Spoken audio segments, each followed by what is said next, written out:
Magandang araw po sa inyong lahat, lalong-lalo na po sa mga giliw nating tagapakinig. Sa araw po na ito, mapapakinggan po natin ang kwento ng may 11 taong gulang na batang si Ringo. Isang kakaibang bata na napulot ng isang matandang albularyo na si Lolo Tarok. Lumaki si Ringo sa pangangalaga ng matanda at hindi nakaranas na makihalubilo sa mga tao. Ngunit isang araw ay bigla niyang nakilala ang isang pangkat ng mga dayo na may lihim na sadya sa sityo ng Hanture. Dahil doon ay nagsimula ang mga pagpaparamdam na susukat sa katatagan at katapangan ng maglolo. Unti-unting malalantad ang isang katotohanan na matagal nang itinatago ni Lolo Tarok kay Ringo. Ano kaya ang lihim na matutuklasan ni Ringo tungkol sa kanyang pagkatao? Magagawa kaya niyang tanggapin ang tungkulin na nakaatang sa kanyang balikat? Magtagumpay kaya siyang labanan ang mga nilalang na naghahanap sa kanya? Sama-sama po nating pakinggan ang buhay at pakikipagsapalaran ng batang Bertudes na napulot sa gubat. Ngunit bago po ang lahat, mga idol, huwag po nating kalimutang mag-like at mag-subscribe sa aking YouTube channel na The Voice Addict at Apong Isaac para sa mas marami pang makapigil hininga na kwentong aswang at katatakutan mula sa mundo ng kababalaghan. Umpisahan na po natin ang kwento. Sa isang malawak na kagubatan na nababalutan ng makakapal na puno at baging, matatagpuan ang isang baryong halos hindi na madalas pinupuntahan ng mga tao. Ang baryo Hanture ay sagana sa likas na yaman ng kagubatan. Ang mga dahon ng puno ay kumikiskis na parabang may lihim silang ibinubulong sa sinumang maglalakas loob na pasukin ang gubat. May mga batong lumang-luma na tila inukit ng kamay ng sinaunang tao. Ang matatandang naninirahan dito ay bihirang magsalita tungkol sa kasaysayan ng lugar na yon. Ngunit sa kanilang mga mata, mababasa ang takot at paggalang sa mga nilalang na hindi nakikita ng pangkaraniwang tao. Sinasabi ng ilan na sa ilalim ng maliwanag na buwan, may mga usok na naglalakad sa pagitan ng mga puno at may mga ilaw na naglalaro sa gitna ng kagubatan. Ngunit walang sinuman ang nakapagpapatunay na totoo ang kwentong yun, sapagkat ang mga bumalik mula sa paglalakbay sa pusod ng kagubatan ay hindi kailanman nagkwento at nagsalita ng tungkol sa karanasan nila sa loob ng gubat. Ngunit mababasa ang takot sa mga mata na tila nakakita ng hindi maipaliwanag na nilalang. Pero sa kabila ng panganib na hatid ng lugar na yon, isang matandang albularyo na ang pangalan ay Lolo Tarok ang malayang gumagala sa malawak na kagubatan. Hindi siya natatakot sa mababangis na hayop na naninirahan sa kakahuyan o kahit sa mga nilalang na sinasabing gumagala sa kabundukan.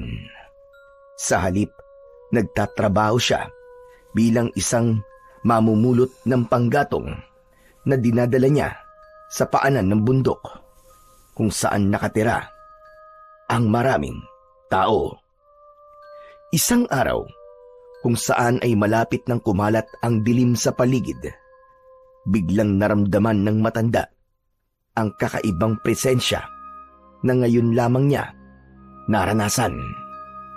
Kaya naman, ang kaninang mahina niyang paglalakad ay tila kampanang umaalingaw-ngaw dahil sa bilis ng kanyang paghakbang. Sa pagkakataong yun, ay dala na niya ang mga nakuhang panggatong. Diyos ko, ano ba namang kamalasan ito? Ngayon pa talaga sila magpaparamdam sa akin. Kung kailan namang may buhat-buhat akong kahoy, ang bigat-bigat pa naman ito. Pabihira talaga buhay ito. Wika sa sarili ng may 60 taong gulang na si Lolo Tarok. Habol ang hininga na halos hindi lumapat ang kanyang mga paa sa lupa. Para bang may nilalang na nakasunod sa kanya. Hindi niya maipaliwanag sa kanyang sarili kung bakit sa tuwing napapadaan siya sa tapat ng malagong puno ng kawayan ay nakakaramdam siya ng biglang pagkilabot ng kanyang katawan. Muling napalinga sa paligid si Lolo Tarok. Sinulyapan niya ang huling daan, ngunit wala naman siyang nakitang ibang tao na naroon.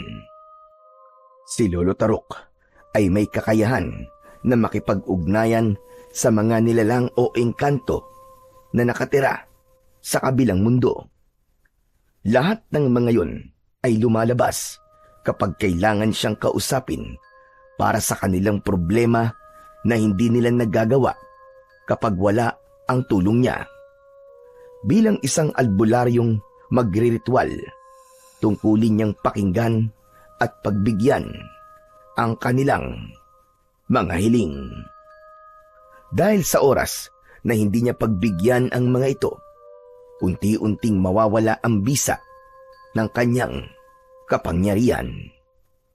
Bata pa lamang siya noon nang magbukas ang kanyang ikatlong mata o third eye sa Ingles.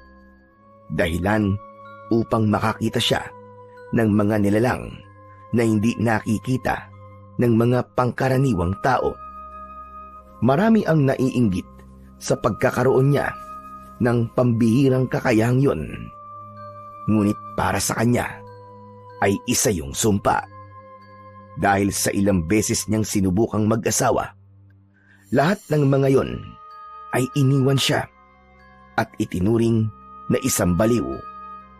Ang mga babaeng napapangasawa niya ay natatakot dahil sa kanyang kakayahan, habang ang iba naman ay namatay dahil inatake sa puso sa labis na takot. May kaakibat na sumpa ang kanyang taglay na kakayahan. Sa sandaling siya ay mahawakan ng kanyang asawa, makikita rin ito ang lahat ng nasasaksiyan ng kanyang mga mata. Kaya naman magmula noon ay nalayuan na siya at kinatakutan ng mga kababaihan. At yun ang dahilan kung bakit hanggang ngayon ay hindi na siya nakapag-asawa. Sandali nga lang. Maibaba ko nga muna itong mga paggatong ko. Kahit araw na araw walang pinipiling oras para magparamdam. Hoy! Kung sino ka man, magpakita ka na sa akin. Huwag mo kong takutin. Ubus na ang takot ko sa dibdib. Matagal na akong takot. Pambihira. Inaatake tuloy ako ng asma dahil sa mga pinaggagawa niyo sa akin. Magpakita na kayo! Lumabas na kayo! Halos pabagsak ang ginawang pagbaba ni Lolo Tarok ng mga nakuha niyang panggatong. Pagkatapos magsalita ni Lolo Tarok, dahan-dahan niyang ibinaba ang nakuha niyang panggatong. Pagkatapos ay tumayo siya ng tuwid na inililinga ang paningin sa paligid na tila ba may hinahanap. Isang malalim na buntong hininga ang pinakawalan niya. Nang muli siyang tumingin sa kanyang harapan, maya-maya pa ay napansin niya ang unti-unting pagliwanag ng kanyang ikatlong mata o third eye. Muling inulit ni Lolo Tarok ang pagtawag sa nilalang na nagkukubli sa pagitan ng mga kakahuyan. Nang mga sandaling yun, ay nararamdaman niya na gumagapang sa kanyang katawan ang kilabot na palagi niyang nararanasan sa tuwing nasa ganito siyang sitwasyon. Dahil alam niya na meron na namang nilalang na magpapakita sa kanya. Ngunit hindi siya natinag. Ipinakita niya na hindi siya natatakot sa presensya ng bagong nilalang na nagpaparamdam sa kanya. Sige na! Magpakita ka na! Hindi naman ako natatakot sa iyo eh. Kahit hindi ka magsalita, nararamdaman ko ang presensya mo. Alam ko na humihingi ka ng tulong sa akin. Nakahanda naman ako na tulungan ka. Sanay na ako sa mga nilalang na kagaya mo. At alam ko na hindi kayo masamang nilalang. Ano ba kailangan nyo sa akin? Anong klaseng tulong ang magagawa ko para sa'yo? Sige na, lumabas ka na! Habang nagsasalita, si Lolo Tarok ay unti-unting lumamig ang paligid. Palatandaan yun na malapit sa kanya ang nilalang na nararamdaman niya kanina pa. Inihanda niya ang kanyang sarili sa nilalang na patuloy sa pag-iikot sa kanyang kinatatayuan. Pagkalipas lamang ng ilang sandali, mula sa kanyang harapan ay nabuo ang isang umiikot na kulay berdeng usok. Kung hindi siya nagkakamali, ang kulay ng usok na yon ay ang sinasabing diwa ng marka ng isang pinakamabangis na bertudes na kayang pumatay sa kahit na anong uri ng nilalang na may kinalaman sa kadiliman. Napaatras si Lolo Tarok habang hindi inaalis ang paningin sa usok na nasa kanyang harapan. Nakalutang ito sa ere habang nagkakaroon ng hugis na parabang muka ng isang diwata. Kaya naman, muling kinausap ng matanda ang mahiwagang usok tungkol sa totoong dahilan ng pagpapakita nito sa kanya. Kung ganun pala, ikaw ang presensyang nararamdaman ko sa paligid kanina pa. Kung may gusto kang gawin ko, ituro mo sa akin kung ano ang ibig sabihin ng pagpapakita mo. Saglit na umikot ang kulay berdeng usok. Lumapit yon sa kanyang kinaroroonan at tila may malakas na puwersang humila sa kanyang katawan papunta sa malawak na taniman ng kawayang Tsina. Maya-maya pa ay muli itong naglao sa kanyang harapan. Kaya naman, natitiyak niyang nandoon ang bagay na nais nitong makita niya. Inilinga niya ang kanyang paningin sa paligid at hinayaan niyang maramdaman ng katawan niya ang nilalang na nagkukubli sa pinakamadilim na bahagi ng kawayanan. Pambihirang ligaw na diwa ng marka ng Bertudes na yun ah. Umalis at basta na lamang akong iniwan dito. Nagawin pa yata akong manghuhula ng buwisit. Pinagloloko na lamang yata ako ng mga nilalang na nakatira sa kagubatang ito. Teka, sa bahagi yun, abay parang may gumagalaw. Aba, teka, malapitan nga. Maingat at magaang ang hakbang ng mga paa ni Lolo Tarok na nilapitan ang bahagi ng taniman ng kawayan. Kasabay ng kanyang paglalakad ay hindi rin niya inaalis ang paningin sa nilalang na panay ang galaw sa gitna ng malinis na kawayanan.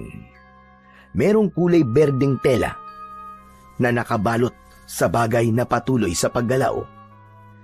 Kasunod ng kanyang paghakbang, ang paghampas ng malakas na hangin sa kanyang katawan. Bigla siyang kinilabutan at pakiramdam niya ay hindi na siya humihinga ng mga sandaling yun. Idagdag pa sa kilabot na kanyang nararamdaman ang naririnig niyang ingay mula sa nagkikiskisang katawan ng kawayan at mga dahon nito.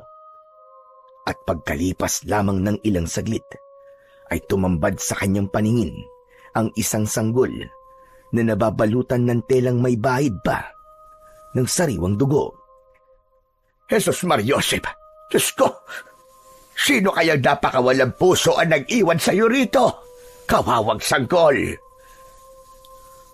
Gulat at punong-puno ng pag-aalalang saad ni Lolo Tarok na kinuha niya ang batang nakalapag sa lupa, habang ang ilang patak pa ng dugo sa natuyong dahon ng kawayan ay nagdulot sa kanya ng labis na takot sa kanyang puso.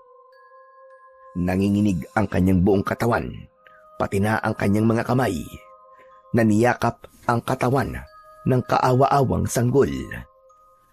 Nang mga sandaling yun, binalot ng tuwa ang puso ng matandang lalaki. Para sa kanya, isa yung biyaya na ipinagkaloob sa kanya ng Panginoon.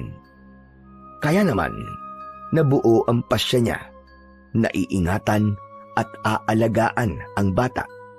Sa tingin niya ay 1 taong gulang pa lamang ang sanggol. Batay sa itsura ng balat nito, masasabi niyang iniangat at inalagaan ito ng maayos ng kanyang ina. Ang hindi lang niya alam ay kung bakit may ilang patak ng dugo sa lupa, gayong wala namang sugat sa katawan ng sanggol. Bukod pa sa bagay na yon, hindi niya rin kilala ang mga magulang ng batang nag-iwan sa bata. Malungkot na sinilayan ni Lolo Tarok ang sanggol na nakatingin sa kanyang muka. Walang bakas ng luha ang mga mata nito, na para bang nakakaunawa itong nakatingin sa kanya. May bahagi sa puso niya ang naantig sa muka ng sanggol.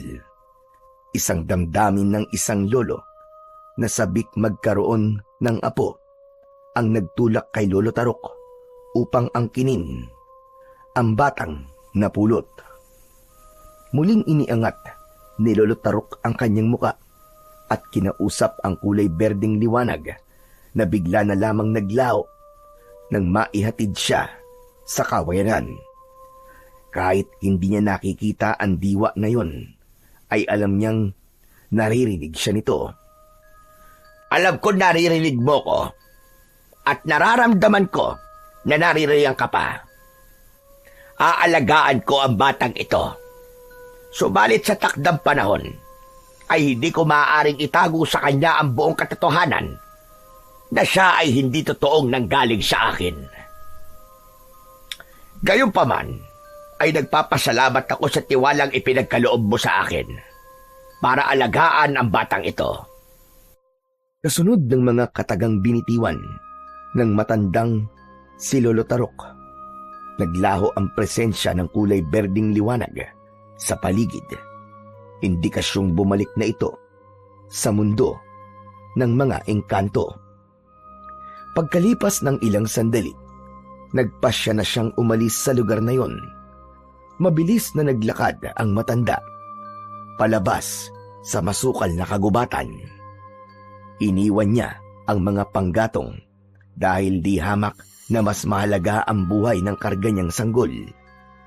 Habang yakap-yakap niya ang bata at tinatahak ang daan papunta sa kanyang munting kubo, mabilis din ang kabog ng kanyang dibdib sa pag-aalalang baka may makakita sa kanya, o di kaya naman ay umiyak ang bata at may makarinig sa boses nito. Natitiyak niyang nasa panganib ang buhay ng sanggol. Naniniwala si Lolo Tarok na may dahilan kung bakit iniwan ng mga magulang nito ang anak.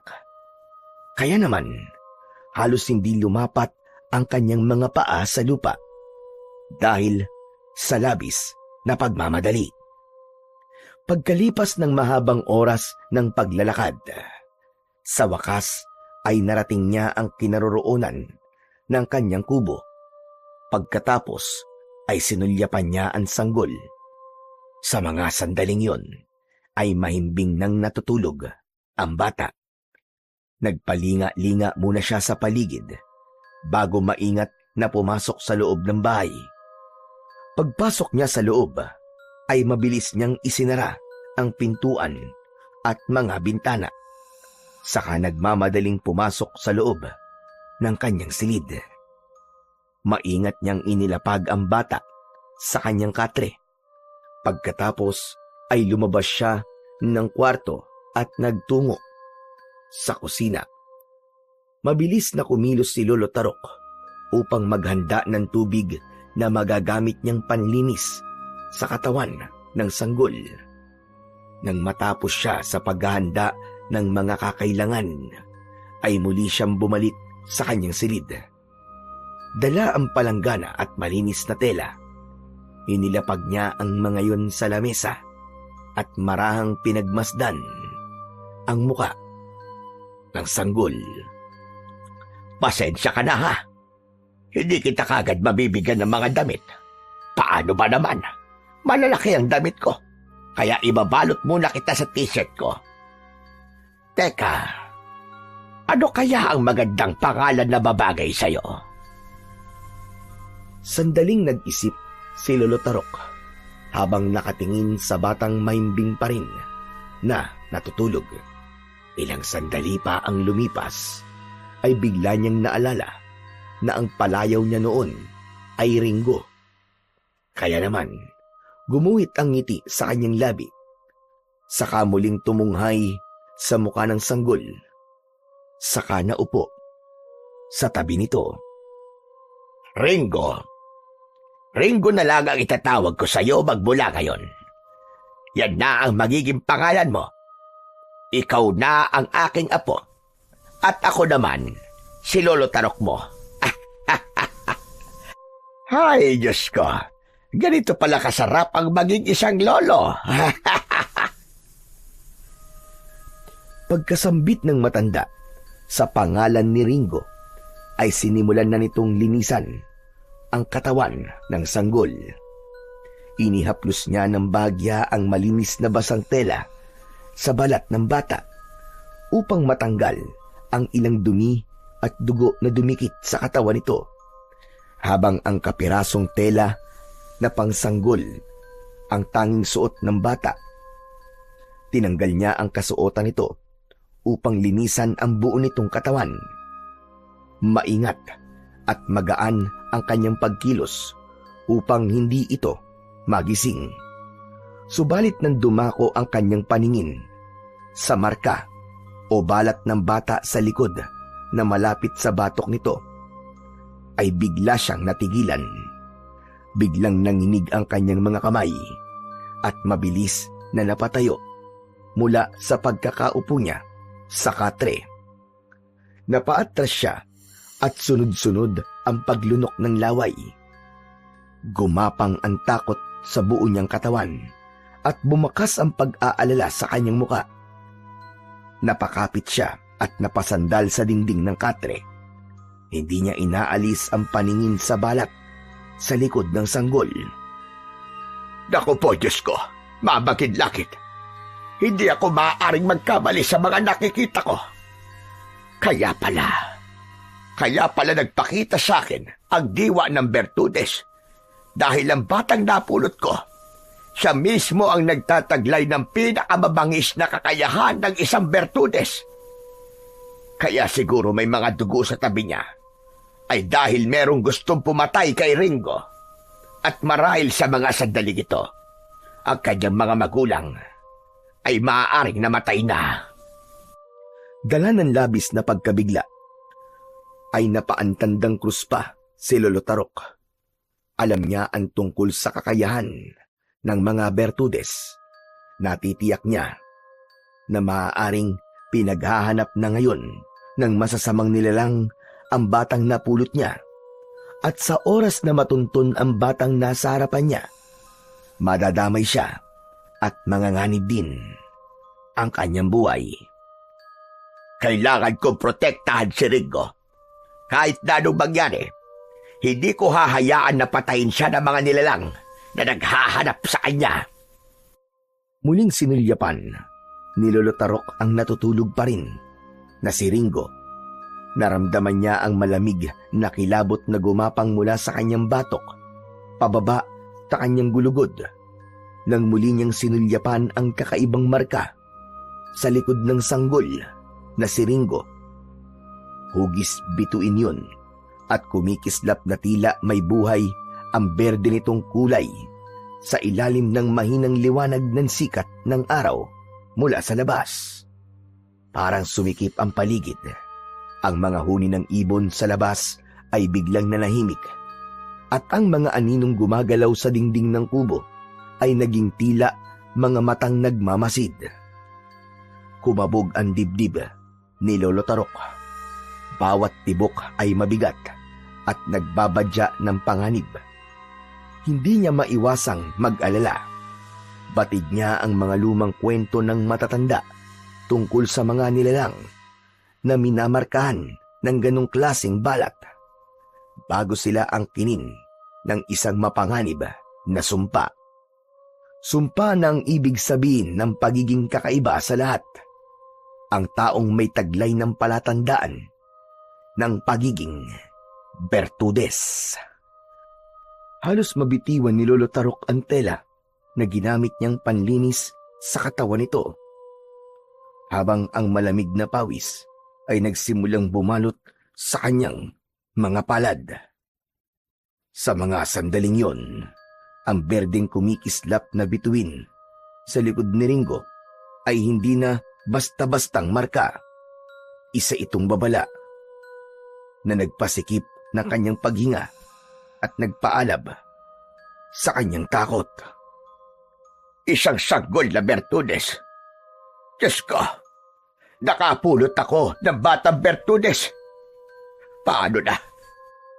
Paano na ang gagawin ko? Naguguluhan na napasabunot ang dalawang kamay ni Lolo Tarok sa kanyang ulo, pabalik-balik sa paglalakad na hindi mapakali. Bumakas ang matinding pag-aalala sa mukha ng matanda. Hindi niya akalain na siya ang magdadala ng mabigat na responsibilidad na nakaatang sa kanyang balikat. Habang pabalik-balik sa paglalakad ang matanda, panay rin ang sulyap niya sa batang mahimbing pa rin na natutulog. Walang dapat na makaalam nito. Pero paano ko magsisimula? Muling napaupo si Lolo Tarok sa gilid ng katre at sandaling nag-isip hanggang sa makapagdesisyon na siyang tuluyang alagaan ang sanggol at ituring ito na kanyang kadugo. Saka na lamang niya iisipin ang pangamba, basta't ang mahalaga, nasa mga kamay niya ang batang magliligtas sa buong sityo ng Hanture laban sa mga nilalang na kampon ng kadiliman. Nasisigurado ko nang anak ka ng mga antingero at marahil kaya kanila iniwan ay nalagay sa panganib ang kanilang mga buhay dahil sa pagprotekta sa iyo. Alam nila na hindi ka mabubuhay kung mananatili ka sa tabi nila. Natitiyak ko kung ano ang ibig sabihin ng pagiging balisa ng paligid ko. Kung kaya, hindi mapakali ang diwa ng Bertudes hanggat walang nag-aalaga sa iyo. Muling bumundol ang kaba sa dibdib ni Lolo Tarok at ang lahat ng mga alalahanin na nabuo sa kanyang dibdib ay isinantabi niya muna. Sa halip, ipinagpatuloy niya ang paglilinis sa katawan ng bata.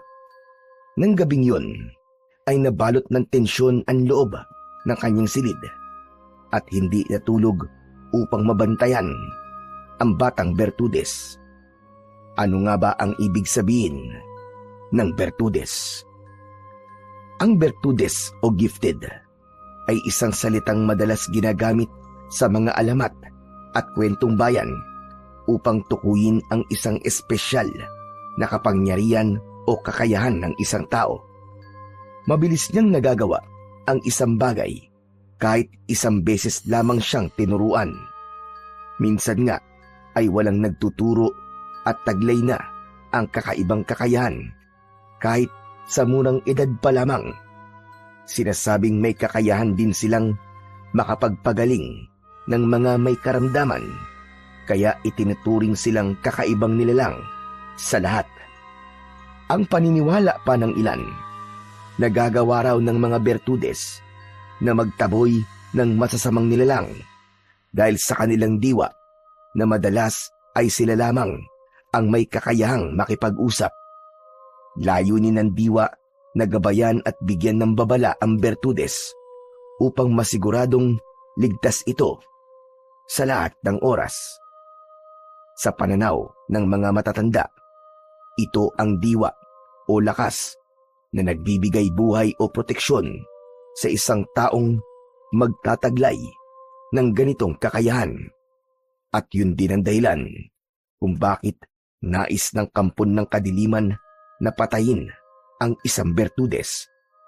Dahil naniniwala sila na ang mga bertudes ay magiging banta sa kanilang buhay. Hindi nagtagal ay inalagaan ni Lolo Tarok ang batang si Ringo. Ipinaramdam niya ang pagmamahal ng isang tunay na kapamilya.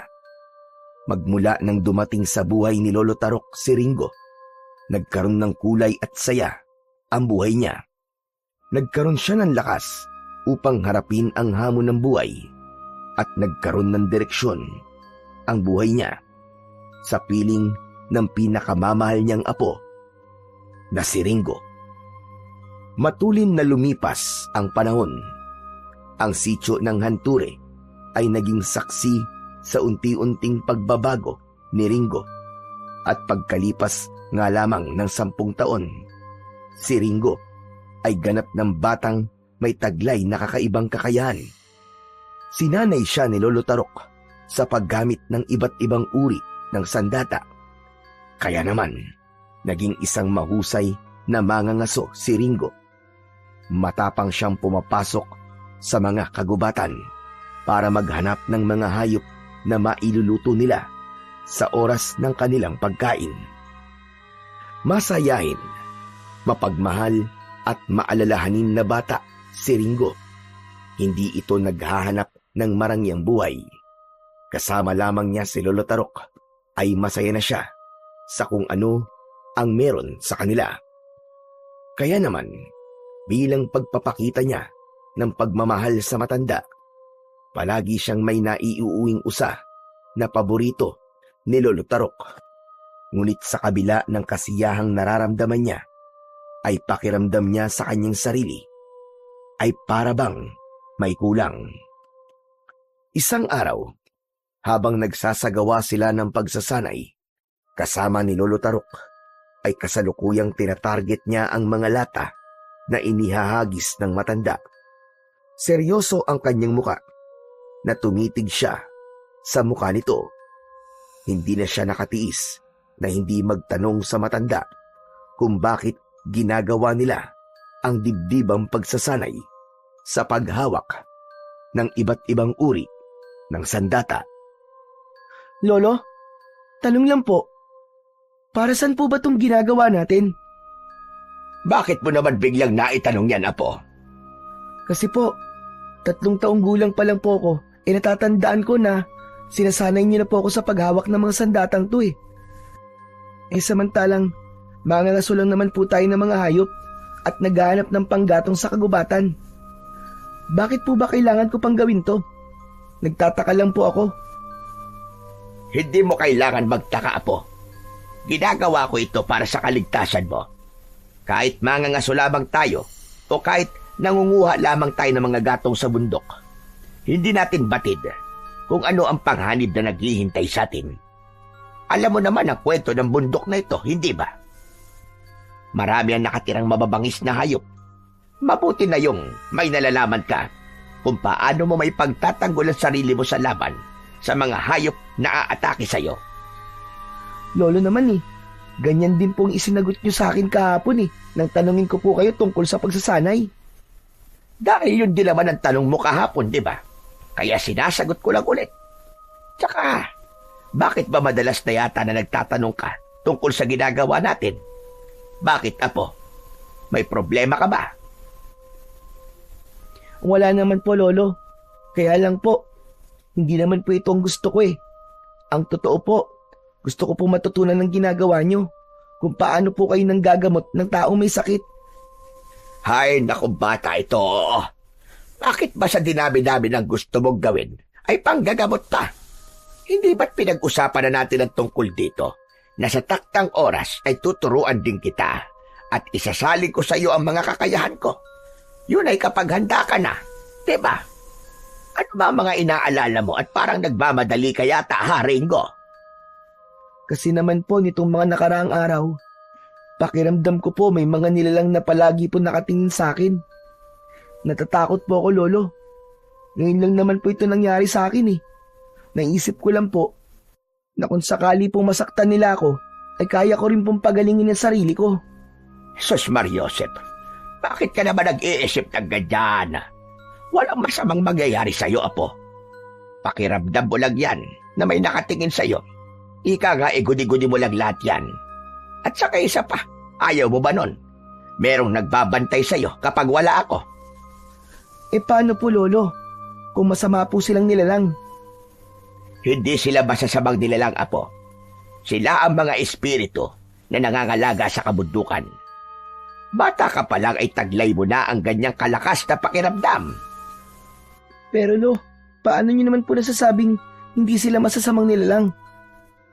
Dahil ang masasamang nilalang, hindi sila magpaparamdam lang. Aatake kagad sila sa'yo para patayin o saktan ka. Yun ang tinatawag na masamang nilalang. Pero Lo, kakaiba po talaga to. At tila, hindi po ako nakakaingat tuwing nararamdaman ko sila sa paligid ko eh. Hindi ba't dati ko pa sinasabi sa'yo? Nakakaiba ka sa lahat. Kaya ang masasama o mabubuting nilalang na nasa gubat ay palagi kang lalapitan.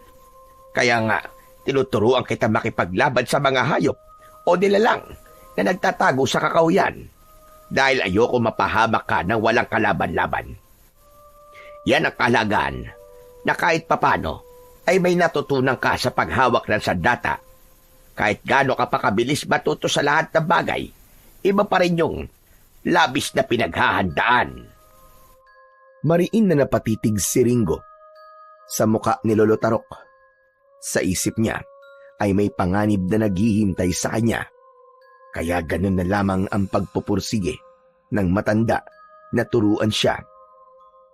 Natitiyak niyang nararamdaman din ng matanda ang mga nararamdaman niyang presensya sa paligid. Hindi lamang nito ipinapahalata sa kanya. At yun ang totoong dahilan kung bakit kailangan niyang magsanay sa pamamagitan ng iba't ibang klaseng sandata. Pakiramdam niya tuloy, pinaghahandaan niya ang isang nalalapit na pagsalakay ng masasamang nilalang na madalas na ikwento sa kanya noon ni Lolo Tarok. Samantalang si Lolo Tarok naman, habang nakatitig sa naguguluhang si Ringo, bumundol ang kaba sa kanyang dibdib. Lalo pa at napapansin niyang napapadalas na ang pagtatanong ni Ringo tungkol sa kanilang mga ginagawa. Unti-unti niyang napapansin ang mga kakayahang taglay ng apo. Natatakot siya na baka isang araw ay matuklasan ni Ringo ang tungkol sa totoo nitong pagkatao. Kaya naman, isang malalim na buntong hininga ang pinakawalan ni Lolo Tarok bago hinaplos ang ulo ng apo. Sa isip niya ay ganito pala kahirap ang mag-alaga ng batang hindi naman niya kadugo. Natatakot siya sa maraming bagay at nag-aalala siya na baka isang araw kapag nalaman nito ang totoo ay kasuklaman siya ng kanyang apo. Maya-maya pa ay muling nagsalita si Ringo. Seryoso itong nakatingin sa muka ni Lolo Tarok. Lolo, pwede po bang tumigil po muna tayo sa pagsasanay sa paggamit po ng sandata? Ang sakit-sakit na po kasi ng kamay ko eh. Ito po, puno na po ng paltos at namamaga na rin po ang mga sugat ko.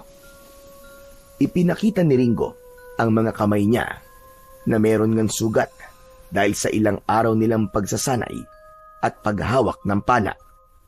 Kaya naman, bumakas ang pag-aalala sa muka ni Lolo Tarok. Ganun ba? Naku, pasensya ka na, apo. Hindi ko kagad napansin na nagkaganyan na pala ang mga kamay mo. Ala, sige na.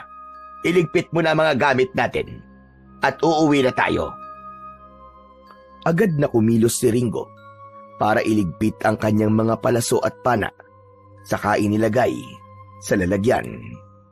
Kasunod nito, isinukbit niya ang itak sa kanyang bewang at dinampot ang maliit na usa na nahuli niya kanina bago sila nagsimula sa pagsasanay.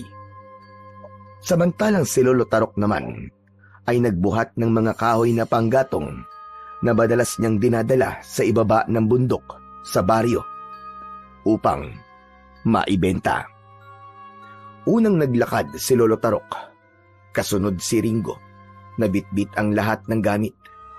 Habang tinatahak nila ang daan pabalik sa kanilang tirahan, ay biglang nakaramdam ng pananakit ng tiyan si Ringo. Kaya naman, saglit siyang tumigil at hindi nagpahalata sa matanda. Habol ang kanyang hininga na ibinaba ang mga dala sa lupa at napaupo sa damuhan habang namimilipit sa labis na sakit. Aray! Ang sakit ng tiyan ko! Mukhang kanina pa tong umaga walang tigil sa pananakit ah. Aray! Ano ba nangyayari sa akin? Aray, napakasakit! Habang lumilipas ang sandali, mula sa pagkakaupo ni Ringo, patindi naman ng patindi ang pananakit ng tiyan ng bata. Hindi naman napapansin ni Lolo Tarok na hindi na nakasunod si Ringo sa kanya. Maya-maya pa ay naramdaman ni Ringo na may yabag ng paa na papalapit sa kanyang kinaroroonan. Mukhang nanggaling yon sa mga kalalakihan na naririnig niyang nag-uusap. Hindi niya sinulyapan ang mga ito. Sa halip, maigpit niyang hinawakan ng itak sa kanyang bewang. Pinakiramdaman niya ang mga lalaki sa kanyang paligid habang mabilis ang tibok ng kanyang puso. Pagkalipas ng sandaling katahimikan, narinig ni Ringo ang boses ng isang lalaking may maangas na presensya. Tila siya ang kinakausap nito. Hoy bata! Taga rito ka ba? Agad na napalingon si Ringo sa pinagmumulan ng boses ng lalaking nagtatanong sa kanya. Isang lalaki ang nasa unahan ng mga ito at seryosong nakatingin sa kanya. May dala ang mga ito ng mga pana at ilang piraso ng usa na bitbit ng mga kalalakihang kasama nito. Sa kaliwang tabi naman ng lalaki ay isang matandang babae na matalim na nakatingin sa kanya. Tila sinusuri nito ang kanyang pagkatao. At dahil sa pagkabigla sa mga ito, hindi kagad nakapagsalita si Ringo. Kaya naman, lumapit ang mga ito sa kanya habang napasulyap sa usa na nakalapag sa lupa. Kaya naman, kahit masakit pa rin ang tiyan ni Ringo, tumayo siya at humarap sa mga ito. Kung ganon, mangangaso ka rin na kagaya namin. Hindi mo ba narinig ang tanong ko sa'yo kanina? Ano po? Sumagot ka kagad kapag tinatanong kita. Ayoko nang paulit-ulit sa pagtatanong. Ang sabi ko, taga rito ka ba? Opo. Taga rito po ako. Gaano nakatagal? Ano po? Ang sabi ko, gaano nakatagal na nakatira ka sa gubat na to? Anak naman ng tutsa, oo. May problema ba ang pandinig mo, ha, bata? Bingi ka ba? Hindi po ako bingi. Kasi naman po nagulat po ako sa inyo eh. Sino po ba kayo? Kami ang nagtatanong sa'yo. Hindi ba? Naliligaw kami. Pwede mo ba kaming samahan? Ituro mo sa amin ang daan papunta sa baryo na nasa paanan daw ng bundok na to. Pero hindi pa po ako nakakapunta sa baryo sa paanan ng bundok na to eh. Kaya hindi ko po alam ang daan. Ano ka mo? Pambihira naman buhay ito. Ang sabi mo taga rito ka. Bakit wala kang alam sa baryong nasa ibaba ng bundok? Pinagloloko mo ba ako, ha, bata? Hindi ko po kayo niloloko. Totoo po ang sinasabi ko sa inyo, Manong.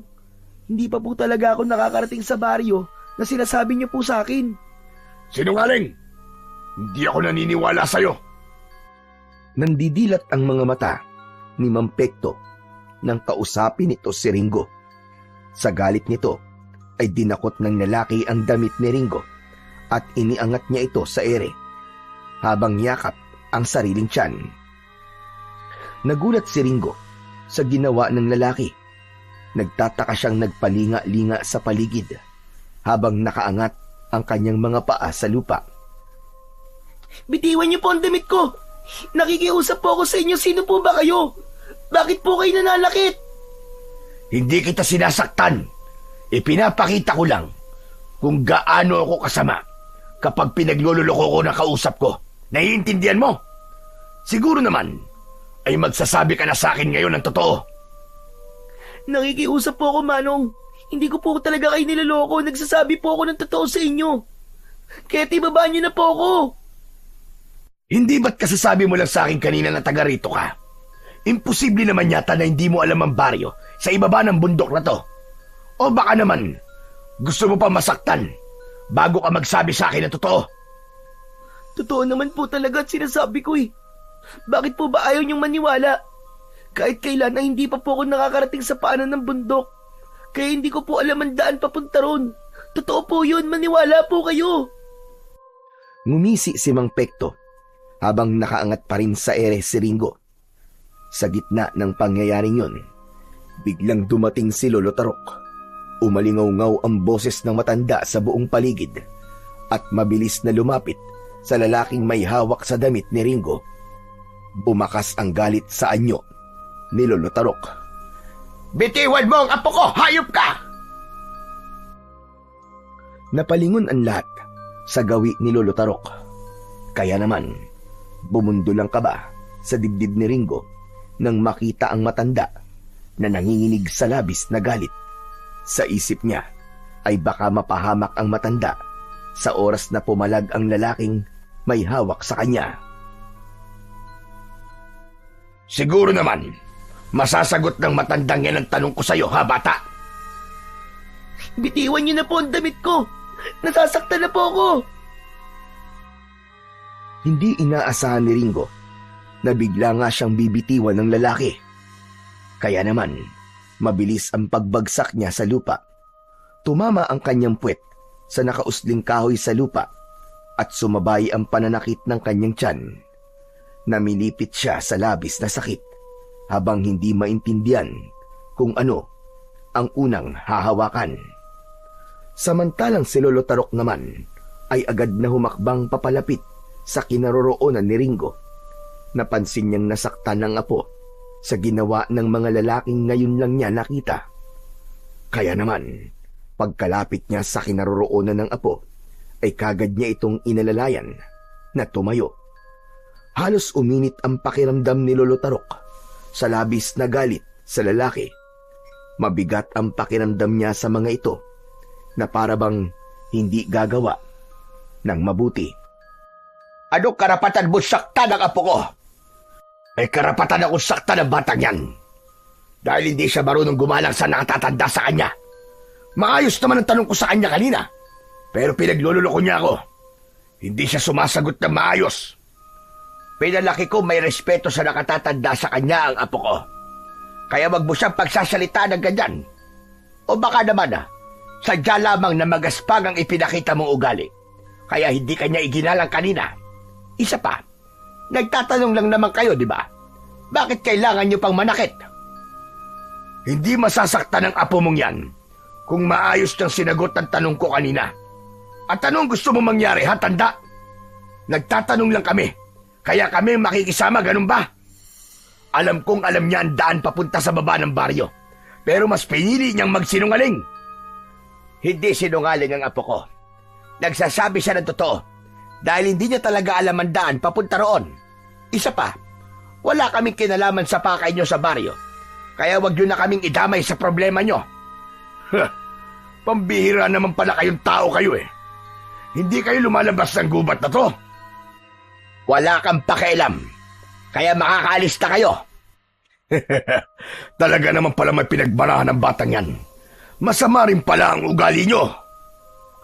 Depende lamang ang ugali namin sa aming kaharap. Umangat ang kamay ng lalaki na akma na sanang sasaktan si Lolo Tarok. Subalit pinigilan si Mang Pekto ng kasama nitong matandang babae. Sinabi ng matanda na wag na silang manggulo dahil malapit na raw dumilim ang paligid. Pero bago yun, humarap muna ang lalaki sa kanila. Pekto ang pangalan ko. Tandaan niyo ang pagbumukang ito. Dahil oras na magkaharap ulit tayo, puputulan ko kayo ng dila para habang buhay na kayong hindi makapagsalita. Magpasalamat na lamang kayo at nagmamadali kami. Dahil kung hindi, matitikman nyo ang bangis ng kamao ko. Pagkasabi ni Mang Pekto ng katagang yun, ay umalis na ito sa harapan ng maglolo. Kasama ng mga alagad nito, nahabol na lamang nila ng tanaw ang papalayong si Mang Pekto. Pagkalipas ng ilang sandali, ay sinulyapan ni Lolo Tarok si Ringo. Kaya't napansin ito na pangiwi-ngiwi ang muka ni Ringo dahil sa labis na sakit ng katawan. Bumakas ang pag-aalala sa muka ni Lolo Tarok. Diyos ko po, Apo, ano nangyari sa'yo? May masakit ba sa'yo? Sinaktan ka ba nila? Hindi po nila ako sinaktan, Lo. Iniangat lang po niya ako sa ere. Masakit po ang tiyan ko kanina pa. Abay, pambihirang bata ka, oo. Kanina pa palang masakit ang tiyan mo, bakit hindi ka nagsasabi? Kasi naman po biglang dumating ang mga lalaki kanina. Lolo, ang lalaking yun, para pong kakaiba siya. Tsaka, parang hindi po siya taga rito. Yun din ang pagkakakilala ko sa pagkatao niya kanina. Tila hindi siya mapagkakatiwalaan. Basta sa susunod na magkita ulit kayo, iwasan mo siya, Apo. Naiintindihan mo? Opo, Lolo Tarok. Hala, sige na. Kailangan na nating umalis dito para magamot ko na kagad ang sakit ng tiyan mo. Tara na. Habang nagsasalita, si Lolo Tarok ay hindi na napigilan ni Ringo na hindi muling mapangiwi sa labis na sakit. Idagdag pa ang pananakit ng balat niya sa likod at dahil sa sobrang sakit, tuluyan ng napalugmok sa lupa si Ringo. Kaya naman, napasigaw na si Lolo Tarok sa labis na pag-aalala. Apo ko, ano ba nangyayari sa'yo? Diyos ko, pati ba ang marka mo sa likod? Masakit rin. Opo, Lolo. Grabe po ang sakit. Hindi ko na po matiis ang sakit ng balat at tiyan ko po. Aray! Malakas na sigaw ang umalingaw-ngaw sa paligid mula sa lalamunan ng batang si Ringo. Hindi niya pinansin ang mga sinasabi at tanong ni Lolo Tarok dahil nangingibabaw ang labis na pananakit ng kanyang tiyan. Naramdaman niya ang bisig ni Lolo Tarok. Pagkatapos ay binuhat siya at itinakbo papunta sa kanilang bahay. Rinig na rinig ni Ringo ang paghabol ng hininga ng matanda habang tinatahak nito ang daan. Konting tiis na lang, Apo. Malapit na tayo sa bahay. Konting tiis na lang. Mas lalong binilisan ni Lolo Tarok ang pagtakbo. Halos hindi na nga lumapat ang mga paa niya sa lupa dahil sa labis na pag-aalala. Nararamdaman din niya ang panlalamig ng pawis ni Ringo, kaya halos mabingi siya sa malakas na pagtibok ng kanyang puso. Lolo, bakit po ako nagkakaganito? Ano po ba nangyayari sa akin? Huwag ka muna magsalita, Apo. Hindi ko hahayaan na may masamang mangyari sa'yo. Pagkalipas ng ilang minutong pagtakbo, ay narating ng maglolo ang kanilang bahay na nakatirik sa gitna ng kakahuyan. Mabilis na pumasok sa loob ng bahay si Lolo Tarok at inilapag si Ringo sa katre na gawa sa kawayan. Walang salitang lumabas sa bibig ng matanda dahil nagmamadali itong naglabas ng mga gamot mula sa loob ng silid nito. Halos manambulat ang mga garapon sa sahig dahil sa pagmamadali nito sa paghahanap ng gamot. Pagkaraan ng ilang saglit na paghahanap, ay agad na sinimulan ni Lolo Tarok ang pagpapainom ng gamot kay Ringo. Sige na, inimin mo na kagad ang katas ng bawang nang mawala na ang pananakit ng tiyan mo, apo. Tinanggap ni Ringo ang gamot mula sa kamay ni Lolo Tarok. Saka nilagok yun at nalasahan ang katas ng bawang. Lolo, ang pait naman po nito. Tiisin mo na lang, apo. Nilagyan ko rin yan ng apdo ng ahas. Mamaya lang, ay mawawala na rin ang sakit ng tiyan mo. Inubos ni Ringo ang gamot sa maliit na bote. Gumuhit ang konting anghang sa kanyang lalamunan. Saka lamang niya naramdaman ang init na pumasok sa kanyang tiyan hanggang sa unti-unting nagbago ang kanyang pakiramdam. Tila naglaho ang pananakit ng kanyang sikmura. Sa wakas ay parang nagdahilan na banayad na ulit ang kanyang paghinga. Ano, apo? Kumusta na ang pakiramdam mo? Ayos na po, Lolo. Nawala na po ang pananakit ng tiyan ko. Sandali nga. Paano ba nagsimula ang pananakit ng tiyan mo, apo? Ano nangyari? Bago po dumating ang mga lalaki kanina, tsaka meron pa pong sumasakit sa akin, Lolo. Napaunat sa pagkakaupo si Lolo Tarok at napasulyap sa muka ng nakaupo na si Ringo. Ano ka mo? Masakit din po ang marka ko sa likod. Madalas nga po itong sumasakit, Lolo eh. Ano po bang marka na nasa likod ko? Hindi kagad nakapagsalita si Lolo Tarok. Batid niya na marami na talagang mga tanong si Ringo at nangangamba siya na dumating ang oras na kailangan niya ng ipagtapat sa bata ang tungkol sa pagiging bertudes nito. Natatakot siya sa magiging reaksyon nito. Kaya naman, kagaya ng nakasanayan niya, inilihis niya ang usapan upang hindi na ito magtanong pa sa kanya. Wala namang kakaiba sa marka mo sa likod, apo. Kaya huwag ka na mag-alala. Ang mahalaga ngayon ay ligtas ka na at wala nang masakit sa iyo. At teka. May gagawin pa nga pala ako. Iwan mo na kita sandali. Agad na tumayo si Lolo Tarok at hindi na hinintay ang iba pang sasabihin ng batang si Ringo sa kanya. Tumayo siya at lumabas ng silid. Naiwan si Ringo na natitigilang nakaupo sa katre nang maghari ang katahimikan sa loob ng silid. Malungkot na napasulyap si Ringo sa nagkalat na mga garapon sa sahig. Naramdaman niyang umiiwas sa kanya si Lolo Tarok. Dala ng matinding pagod ay nagpasya na laman siyang matulog at kalimutan muna ang mga tanong sa kanyang isip.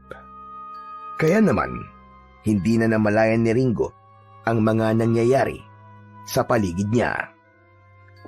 Nang makatulog si Ringo, ay saka lamang nakahinga ng maluwag si Lolo Tarok. Nakatanaw ito sa labas ng bintana sa kanilang balkonay. Isang malalim na buntong hininga ang pinakawalan niya bago pabulong na nagsalita. Hindi magtatagal ay gugustuhin na rin niyang magpunta sa baryong yon, kung saan naroroon ang mababangis na nilalang kasama ang mga taong naghahanap sa bertudes. At kanina, ang mga lalaking yon, natitiyak kung meron silang hinahanap at ibang pakay sa baryo ng Hanture. Bago pa bahuli ang lahat, kailangan kong mailayo si Ringo sa lugar na ito. Biglang naalala ni Lolo Tarok ang kulay berdeng liwanag. Ipinagdasal niya na sana ay muling magpakita sa kanya ang nilalang. Mabilis na lumipas ang oras at pasado 7:00 na ng gabi nang magpasya si Lolo Tarok na gisingin ng kanyang apo. Pumasok siya sa loob ng silid nito, ngunit natigilan siya pagsapit sa pintuan.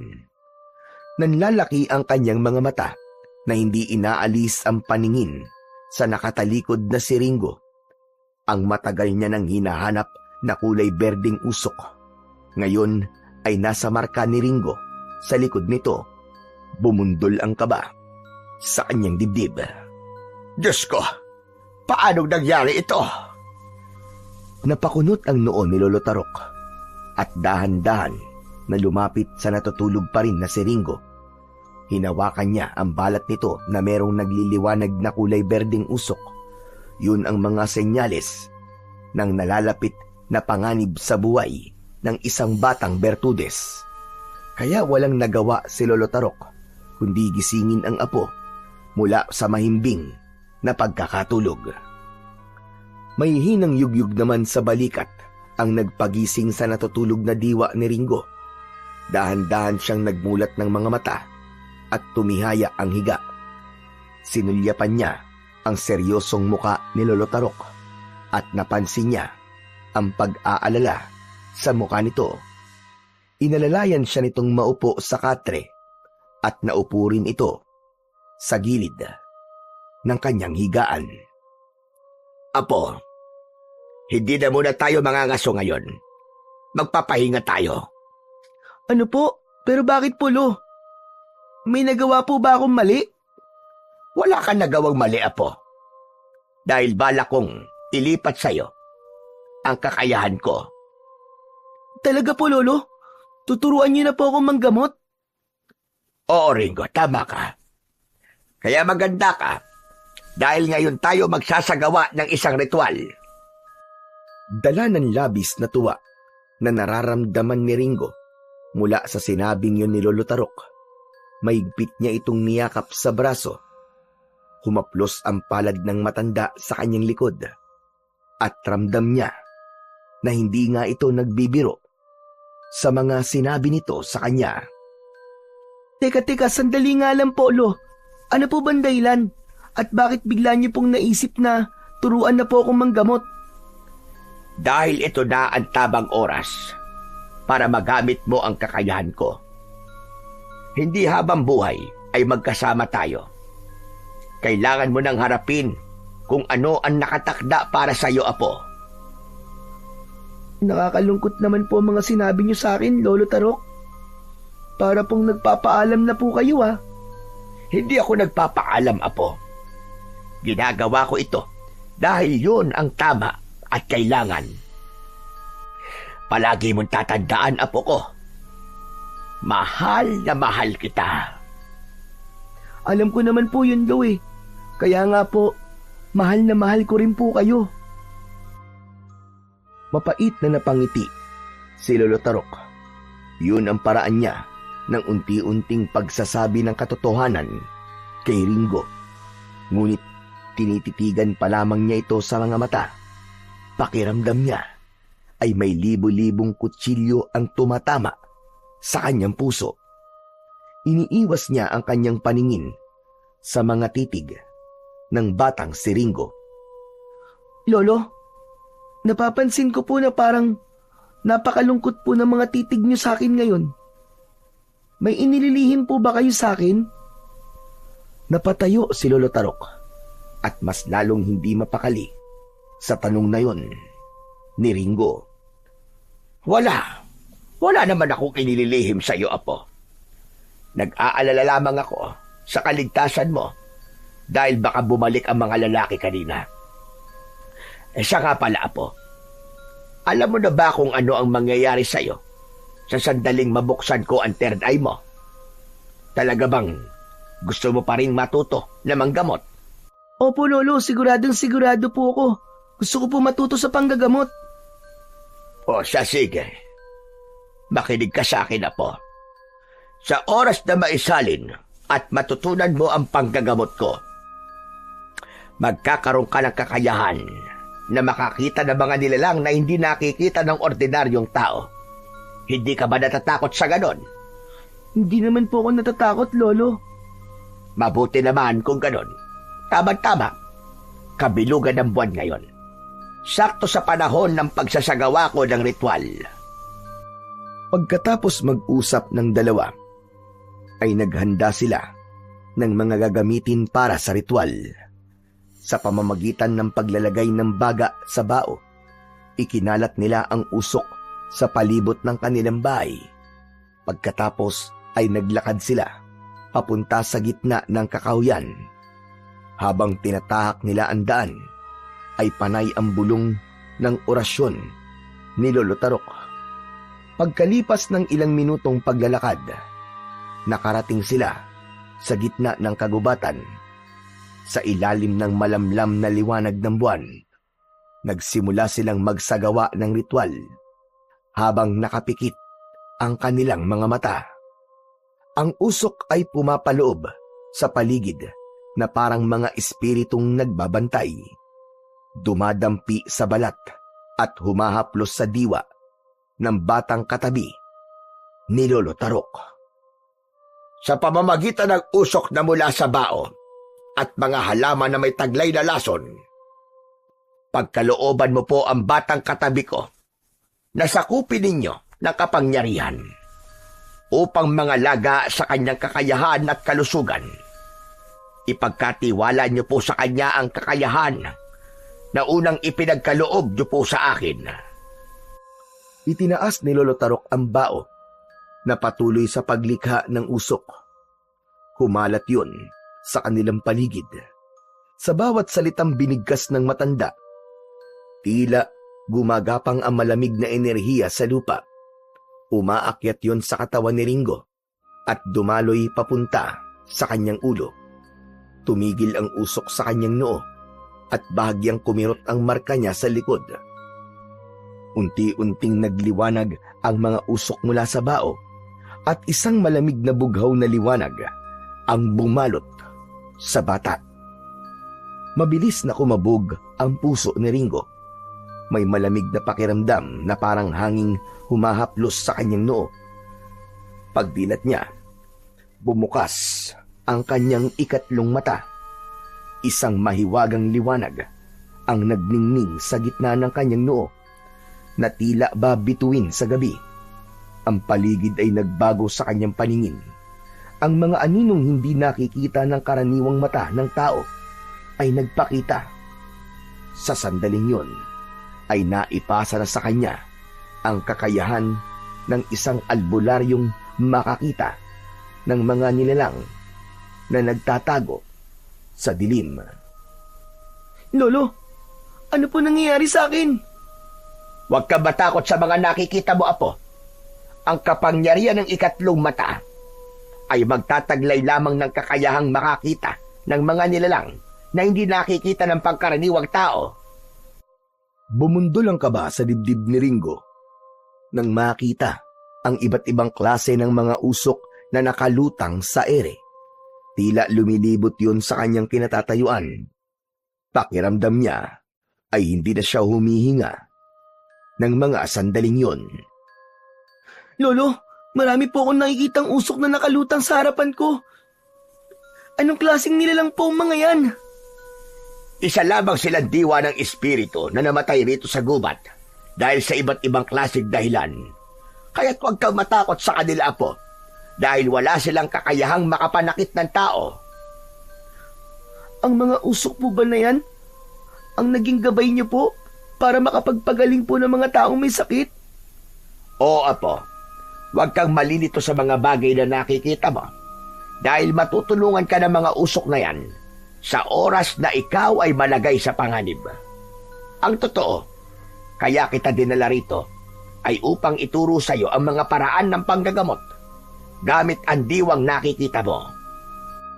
Bumakas ang pagkalito sa mga mata ng batang si Ringo. Hindi siya makapaniwala na araw-araw na nakikita ni Lolo Tarok ang mga usok na nasa harapan niya ngayon.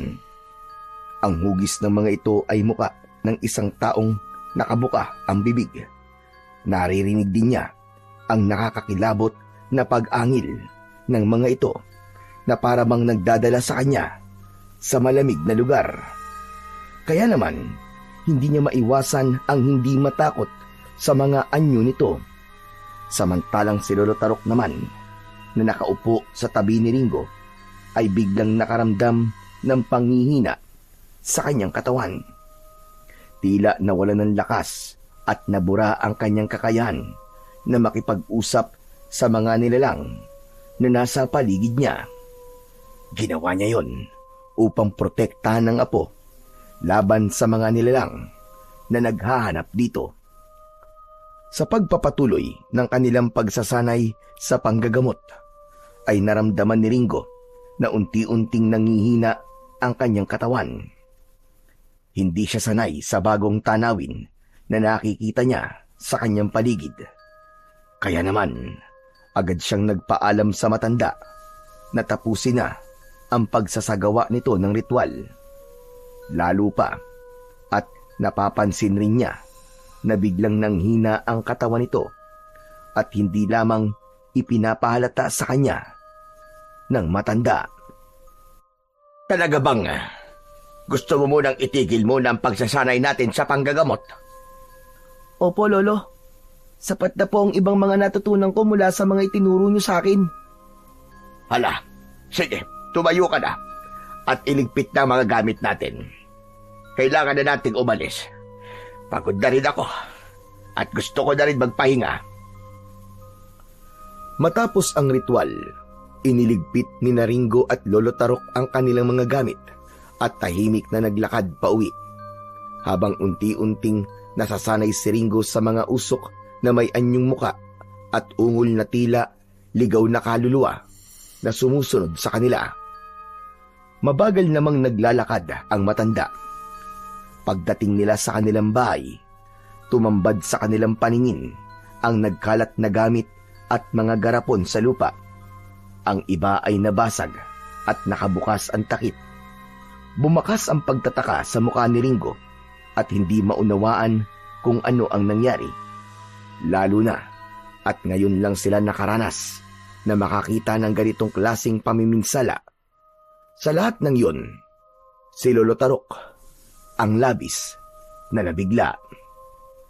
Diyos ko, mahabagin langit! Sino may gawa nito? Punong-puno ng katanungan ang isip ni Lolo Tarok. Hindi nito inaasahan na merong mangangahas na sumira ng kanyang mga gamot na matagal niyang inipon at iningatan. Ang mga walang hiya! Anong dahilan at pinasok nila ang bahay natin, Apo? Wala akong kasalanan para gawin nila sa atin ito! Lolo, huminahon po muna kayo. Baka po, kumapano po kayo niyan eh.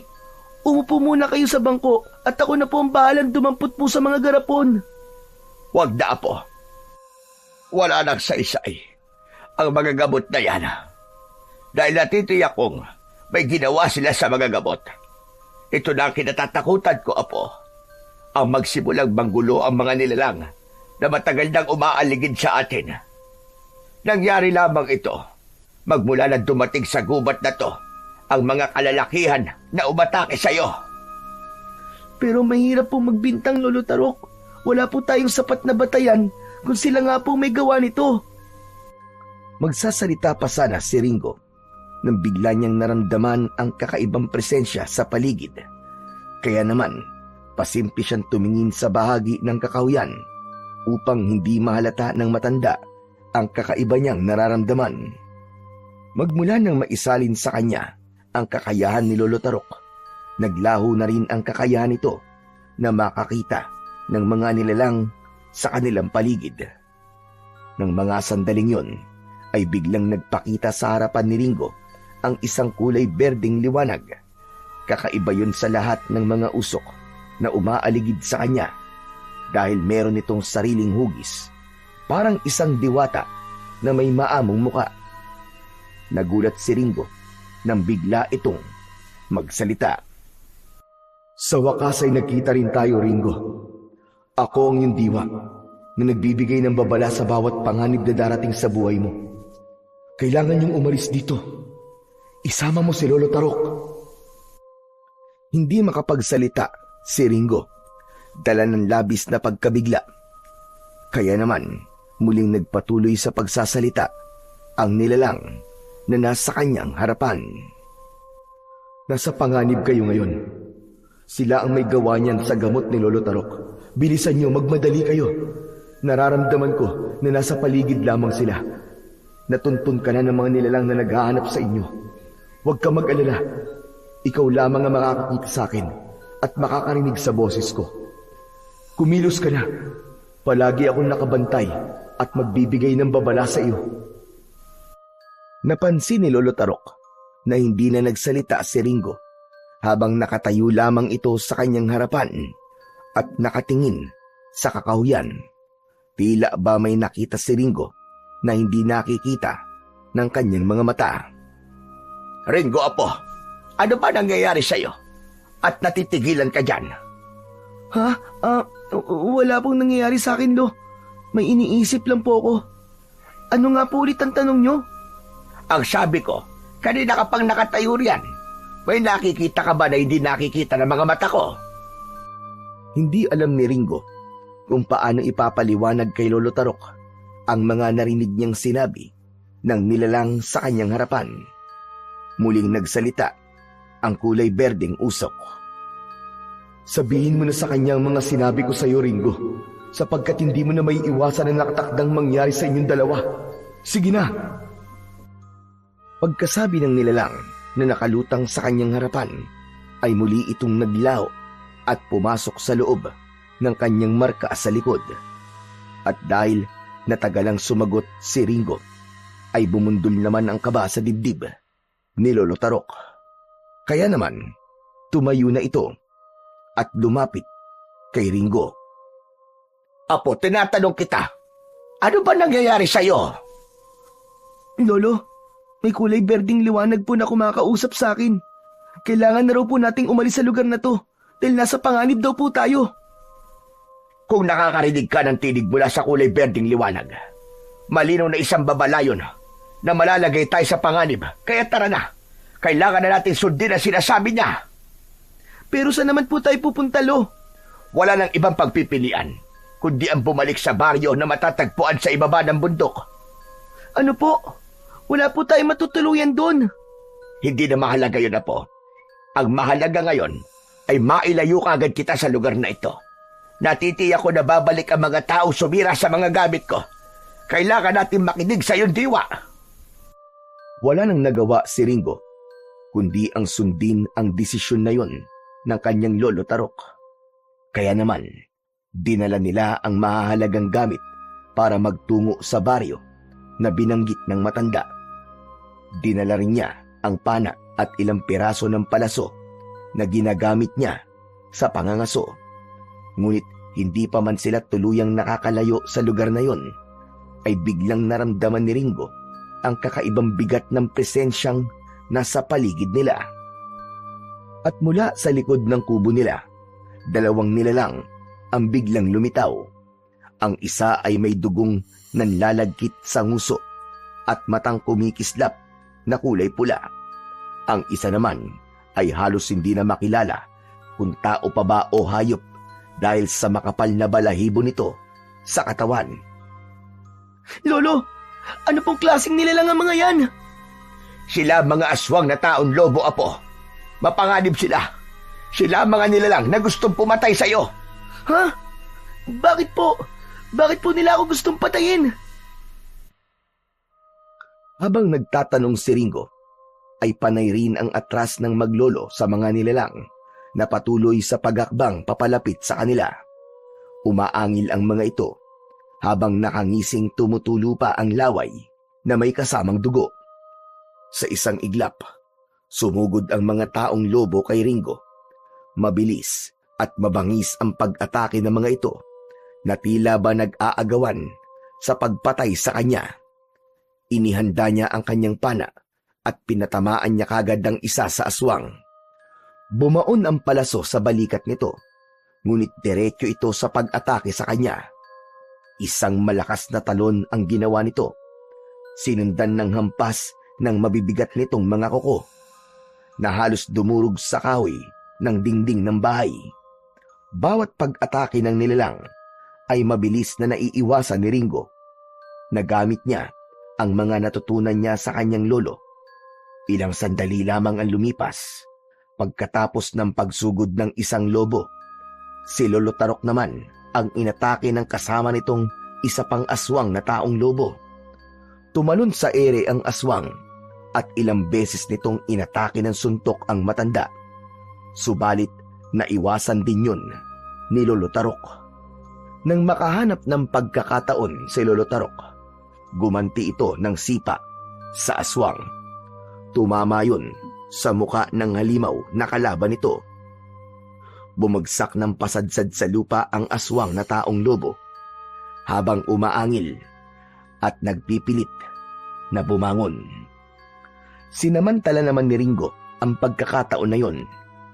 Mabilis niyang binalahan ng palaso ang kanyang pana at agad na hinila ang tali. Nang bitiwan niya ang tali, lumipad sa ere ang palaso at tumama yun sa pagitan ng mga mata ng aswang. Tumagos hanggang sa batok nito. Bumulwak ang dugo at kumalat yun sa lupa. Yan! Sapul kan loko ka! Ano? Lalaban ka ba ha? Sige, lapit lang! Hindi ako natatakot sa'yo! Kala mo nag-iisa ka na lang, kaya sumuko ka na!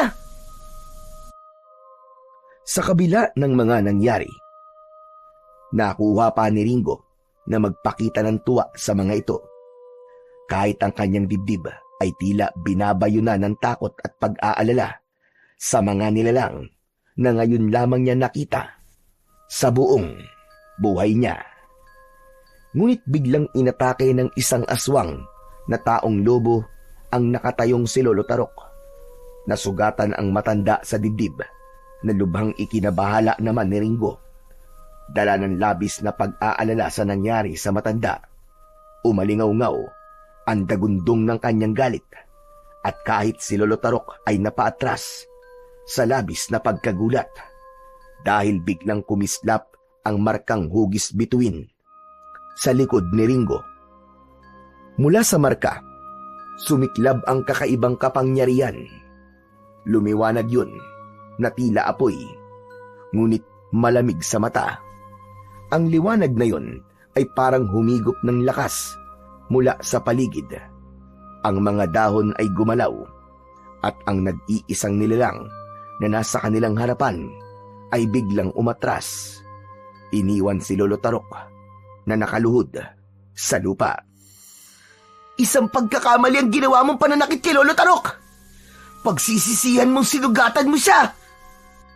Mula sa kinaroroonan ng batang Bertudes na si Ringo ay mas lalong lumakas ang liwanag na bumabalot sa kanyang katawan.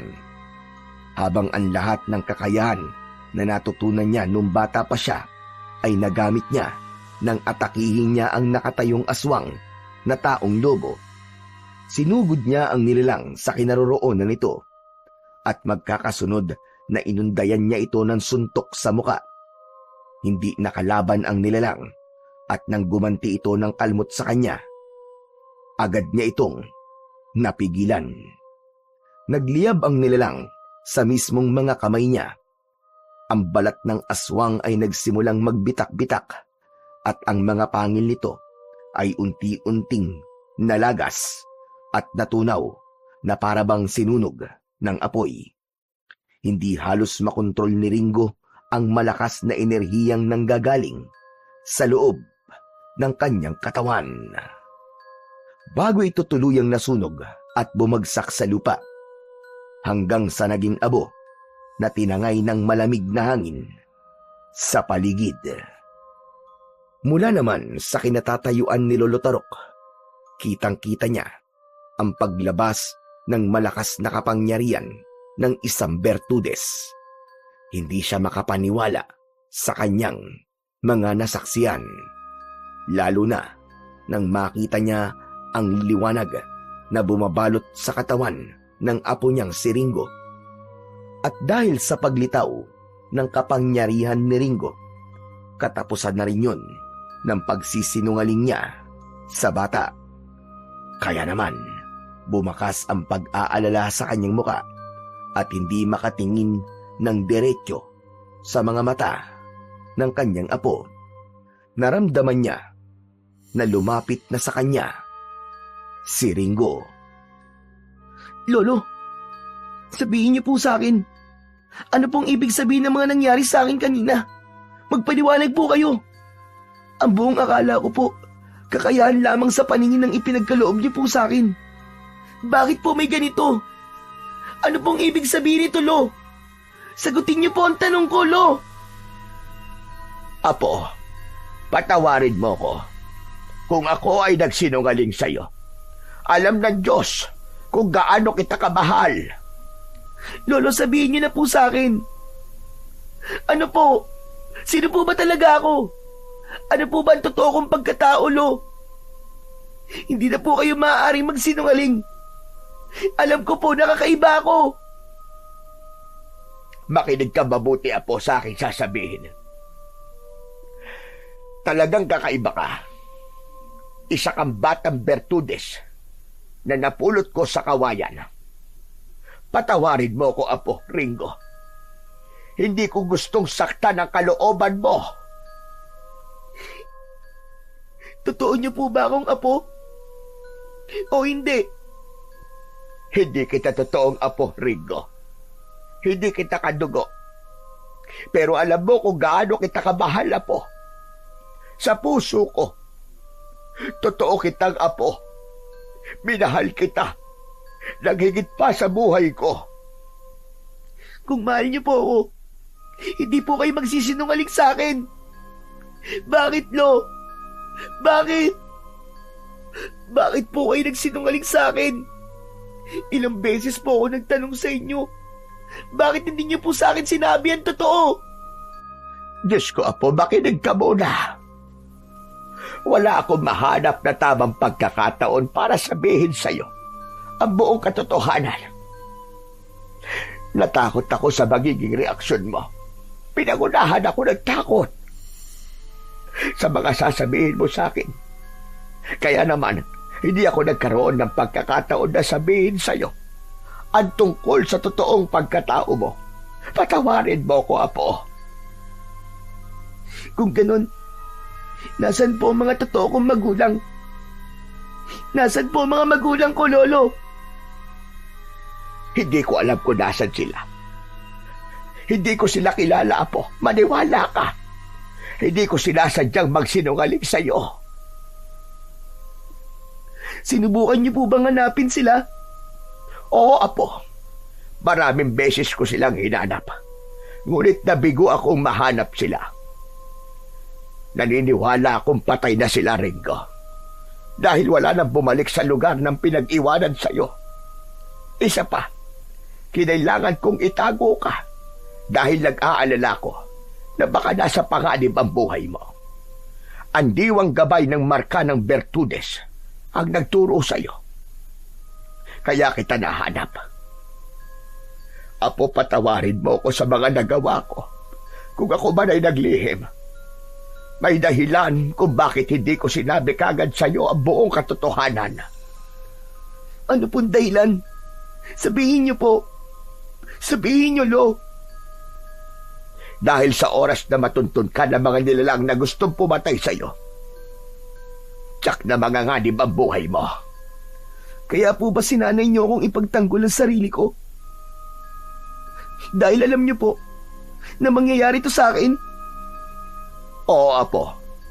Kaya nga ginawa ko ang lahat para maprotektahan ka. Kaya lang sadyang hindi mo matatakasan kung ano ang itinakda. Ang paglitaw ng pagiging Bertudes mo ay isang hudyat ng paglitaw rin ng masasamang nilalang na matagal nang naghahanap sa iyo. Paano niyo po natiyak na isa akong Bertudes? Dahil bata ka pa lang ay nagtataglay ka na ng kakayahan na pambihira lamang sa mga kagaya mo. Bukod sa kapangyarihang ipinagkaloob ko sa iyo, dati ka nang nagtataglay ng kakaibang kakayahan, Apo. Lalo na ng talas ng memorya at pagiging mabilis na matuto kahit sa isang turuan lamang. Nasigurado ko rin na ang pagiging kakaiba mo nang makita ko ang palatandaan ng isang marka o balat sa likod mo na may hugis bituin. Ang pagiging Bertudes ko. Kaya nawala ang mga magulang ko. At hindi ko alam kung buhay pa nga ba sila ngayon. Tuluyang bumagsak ang masaganang luha sa kanyang mga mata. Hindi na siya nagsalita at tumalikod na sa kanyang lolo Tarok. Inabala niya ang kanyang sarili sa mga Naaalala niyang palatandaan na napapansin niya noon sa kanyang katawan. Ang dahilan ng pananakit ng kanyang tiyan, maging ang araw-araw din na pagkirot ng marka sa likod niya, ay isa palang palatandaan na nagsisimula ng lumitaw ang kanyang kakayahan bilang isang bertudes. Samantalang si Lolo Tarok naman ay tila nabunutan ng tinik sa lalamunan. Nang sa wakas ay nasabi na niya sa kanyang apo ang matagal nang nagpapabigat sa kanyang dibdib. Sana ay hindi pa huli ang lahat, Apo. Sana ay matanggap mo ko bilang iyong lolo. Kung tapos na po kayo magsalita, gusto ko po muna magpahinga. Kailangan ko muna mapag-isa, Lolo Tarok. Huwag po kayo mag-alala. Hindi po ako galit sa inyo. Gusto ko lang po maintindihan ng lahat ng mga nangyari sa akin. Pipigilan sana ni Lolo Tarok ang pag-alis ng batang si Ringo dahil nag-alala siya na baka mapahamak ito sa loob ng kakahuyan. Ngunit mas pinili niyang hayaan muna ang apo dahil batid niya ang bigat na nararamdaman ito sa pagkakataong yun. Pagkatapos nitong matuklasan ang totoong pagkatao, alam niyang labis na nagdurusa at nagugulungan ang kalooban nito. Kaya naman, hinayaan na lang niyang maglakad papalayo si Ringo papunta sa loob ng kakahuyan. Samantalang si Ringo naman ay mabibigat ang hakbang na nilisan ang lugar na yon. Kahit naririnig niya ang pagtawag ng matanda sa kanya, ay tuloy pa rin siya sa paglalakad papasok sa kakahuyan, kasabay ng muling paglandas ng mga luwa sa kanyang pisngi. Ilang sandali pa ang lumipas ay biglang natigilan si Ringo, ni hindi niya namalayan na malayo na pala ang kanyang nararating. Inilinga niya ang paningin sa kanyang paligid. Tahimik at tila mabigat ang presensya ng lugar na kanyang kinaroroonan. Bumundol ang kaba sa kanyang dibdib, lalo na nang maalala ang nakakatakot na itsura ng mga nilalang na nakalaban niya kanina lang.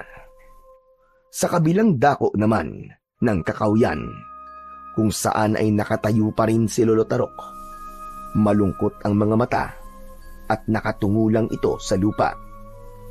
Bigla niyang naalala na hindi niya dapat hinayaang umalis ng mag-isa ang apo niyang si Ringo. Lalo na at magulong-magulo pa ang isip ng bata dahil sa mga nalaman. Kaya naman, mabilis siyang kumilos. Sinundan niya ang daan na tinahak ni Ringo. Sa isip niya ay maaaring mapahamak ang kanyang apo dahil natitiyak niya na makikilala na si Ringo ng mga nilalang na nagtatago sa kagubatan. Pagkalipas ng ilang sandaling paglalakad, ay naramdaman ni Lolo Tarok na tila ba inililigaw siya ng kanyang mga paa. Para bang may kung anong malakas na enerhiya ang pumipigil sa kanya para mahanap ang kanyang apo. Pagbihira, hindi ito maaari. Kailangan maiuwi ko sa bahay si Ringo. Kahit anong mangyari, hindi ko hahayaan na mapahamak ang apo ko. Hindi ko mapapatawad ang aking sarili kapag may nangyari sa kanya. Ipinagpatuloy na ni Lolo Tarok ang paghahanap sa kanyang apo na si Ringo habang mabilis ang tibok ng kanyang puso. Hindi nagtagal ay natanaw na niya ang apo. Nakatayo lang ito sa gitna ng kagubatan. Tila ba merong nilalang itong kinakausap ng mga sandaling yon. Hindi kagad siya lumapit kay Ringo dahil ang mahalaga ay alam niya nang nasa maayos itong kalagayan. Maya-maya pa ay narinig niya na nagsalita si Ringo. Nakatingin ito sa ere na tila ba may nakikita na nilalang sa harapan nito. At kung hindi siya nagkakamali, kausap nito ang kulay berding usok na kanyang diwa. Alam ko ang bigat na nararamdaman mo, Ringo. Subalit walang ginawang kasalanan si Lolo Tarok. Mahal na mahal ka niya, alam ko yun. At hindi niya kagustuhan na masaktan ka. Maniwala ka, Ringo. Oo, alam ko naman po yun eh. Tsaka, hindi naman po ako galit sa kanya. Wala po akong karapatan na magalit sa kanya. Ang nais ko lang po ay malaman kung nasan po mga magulang ko. Mula sa kinatatayuan ni Ringo ay kitang-kita niya ang nakalutang sa ere na kulay berding liwanag. Hugis diwata ang anyo nito, ngunit batid na niya kung anong klaseng nilalang ang diwa ng marka ng Bertudes. Isa lamang itong usok na sumasama sa hangin na nagbibigay babala sa taong nagtataglay ng kakaibang marka sa katawan. Bukod pa roon ay wala na itong ibang kakayahan. Kilala ko ang mga magulang mo at ikinalulungkot kong sabihin na patay na sila, Ringo. Sila ay mga antingerong kumakalaban sa pinuno ng mga aswang na taong lobo. Pero dahil mas gusto nila ang tahimik na pamumuhay, nagsama sila at tinalikuran ng pagiging manunugis hanggang sa isinilang ka ng iyong inang si Danaya. Nalaman nila na kakaiba ka at nakarating yun sa kaalaman ng pinuno ng mga aswang. Ano pong nangyari? Pagkatapos po na malaman ng pinuno ng mga aswang ang tungkol po sa akin. Umakas ang mga magulang mo para ikaw ay protektahan at iligtas.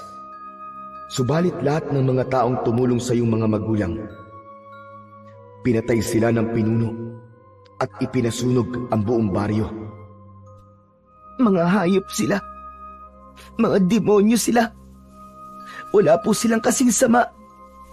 Ang dapat po sa pinuno ng mga aswang na yon ay mamatay at sunugin sa impyerno. Kaya, Ringo, ipagpatuloy mo kung ano ang nasimulan ng mga magulang mo. Ipaglaban mo ang kanilang buhay na kinitil ng nilalang na ganid sa kapangyarihan. Pagkatapos magsalita ni Balare na kanyang diwa, nakuyom ni Ringo ang kanyang kamao dahil sa labis na galit. Hindi siya makapaniwala na marami ang nagsakripisyo ng buhay para sa kanyang kaligtasan. Ngunit hindi nagtagal ang galit na yun ni Ringo dahil naramdaman niya na tila ba may mga nilalang na nakapalibot na sa kanilang kinaroroonan. Lumitaw mula sa likod ng puno ang mga nilalang na may nakakatakot na anyo. Sumiklab ang galit ni Ringo nang makita si Lolo Tarok na hawak ng mga aswang na taong lobo. Apo! Sige na, tumakas ka na! Iligtas mo na ang buhay mo, Apo! Huwag mo na akong alalahanin! Tumakbo ka na! Bilisan mo! Hindi, Lolo! Hindi ko po kayo iiwan! Ililigtas ko po kayo! Huwag ka na matigas ang ulo, Apo! Sige na, tumakas ka na! Umalis ka na! Umalingaw-ngaw ang boses ni Lolo Tarok, ngunit mas nangibabaw ang halakhak ng pinuno ng mga aswang na nakatayo sa unahan ng hukbo nito. Isang makapanindig balahibong pag-alulong ang ginawa nito na parabang nagtatawag ng mga kasama. Makalipas ang ilang sandaling pag-angil, ay narinig ni Ringo ang boses nito. Hindi ko alam na ikaw pala ang batang Bertudes na matagal ko nang hinahanap. Hindi kita nakilala. Sa wakas, matatapos na rin ang paghihirap ko sa paghahanap sa'yo. Alam mo bang Ako ang pumatay sa pakialamero mong mga magulang. Magbabayad ka sa pagpatay mo sa mga magulang ko, hayop ka! Isa kang kampo ng kadiliman na hindi na dapat binubuhay. Pagsisisihan mong hinanap mo pa ako, halimaw ka! Ang lakas ng loob mong kalabanin ng isang Bertudez na kagaya ko. Kaya ngayon, ibibigay ko sa'yo ang laban na hinahanap mo! Sa halip na lumaban ng sagutan si Mang Pekto, umalingaw-ngaw ang malakas nitong halakhak. Tila ba hindi natatakot sa taglay na kapangyarihan ni Ringo. Sa tingin mo ba, magagawa mo talunin na kagaya ko? Nagkakamali ka, batang paslit. Marami ka pang kakainin bigas. Nagkakamali ka! Kanin ang kinakain ko, hindi bigas! Mukhang sa ating dalawa, ikaw yata ang nangangarap ng gising. Masyado kang mayabang. Alam kong kaya mo ako'y pinapapatay dahil natatakot ka sa kakayahan ko. Hindi ako natatakot sa'yo. Isa ka lang kutong lupang bata na walang kakayahan na lumaban sa akin. Huwag ka magsasalita ng tapos at huwag mong mamalitin ang kakayahan ng batang kagaya ko. Dahil mas malaking insulto yun sa'yo kung mamamatay ka lang sa mga kamay ko. Sabay ng pagdagundong ng boses ni Ringo, hinugot niya ang kanyang matalas na itak na nakasukbit sa kanyang bewang, habang ang mga kalaban ay umaangil at umaalulong na nagbabanta ng pagsugod.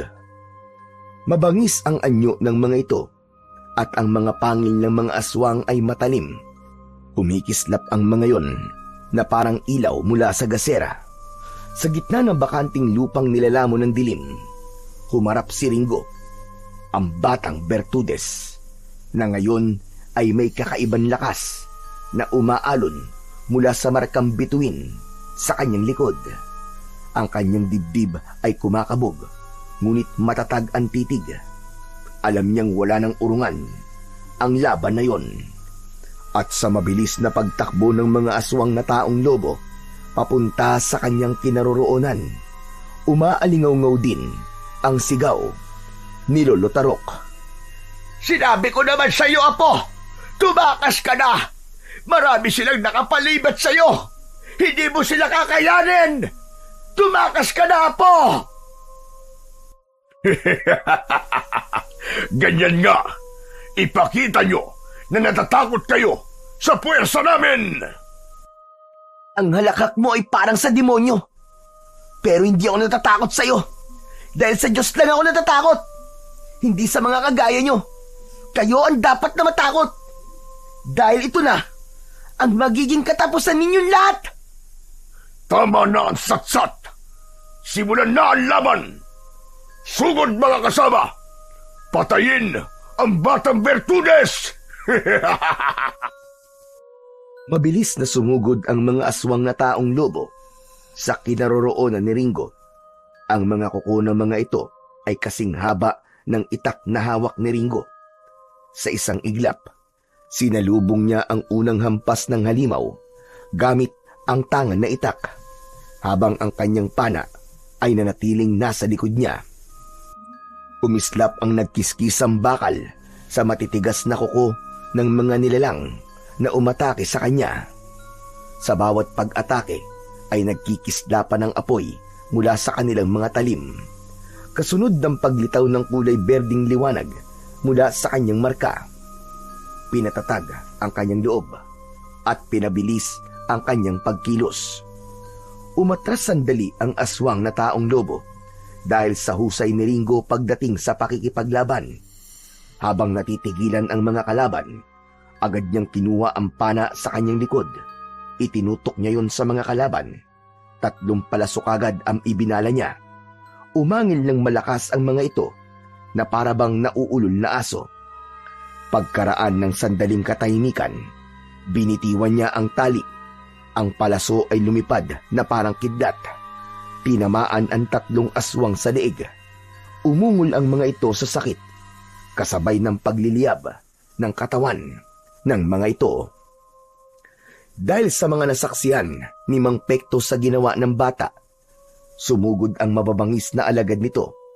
Nag-aagawan at nagtutulakan na parabang gutom na aso. Sa muling pag-atake ng aswang na taong lobo, ginamit na ni Ringo ang lahat ng lakas para palabasin ang kapangyarihang taglay ng kanyang marka. Bumalot ang malakas na liwanag sa kanyang mga kamay.